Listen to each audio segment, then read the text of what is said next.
Hey there, and welcome to Real Investment News. I'm Mike O'Neill. So today I want to talk about another big indicator of the direction that the economy may be going, and that's called the yield curve. It's all over the news, and for those who really don't know what it's about, here's a quick primer for you. First, we're going to start with a chart. On the bottom axis, we're going to be talking about length of time, and on the left side here, we're going to be talking about the yield. So, what do we know? We know that the government wants your money, of course, and normally it will pay a higher yield the longer you commit to it. So traditionally, the yields for longer term bonds are higher, so it kind of moves upward like this. This is called the yield curve. But as you know, when bond sales are up, the yields go down. So sometimes the line can actually flatten out a little bit, and that's because investors are buying more bonds, looking for more safety, even if it means that they're not making as much because of the lower yields. And then you have the inverted yield curve, or the negative yield curve, when it goes down a little bit like that.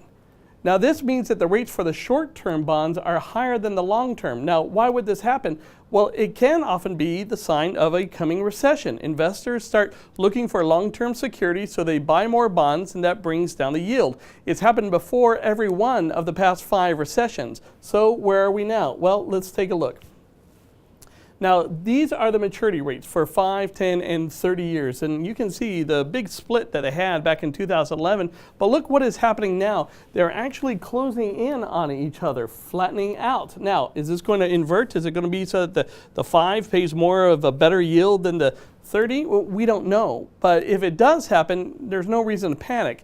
Ryan Detrick, the senior market strategist at LPL Financial, found that after the yield curve inverts, it actually takes around 20 months, almost 2 years, for recessions to start. And often the returns in the final years of a bull market tend to be the strongest. Something to remember. That's it for now. Thank you so very much for watching. Please remember to follow us on Facebook, Twitter, subscribe to our YouTube page, and check out our past reports at realinvestmentnews.com. Markets are actually closed for Good Friday, so have a nice holiday weekend. I'm Mike O'Neill. We'll see you again on Monday morning.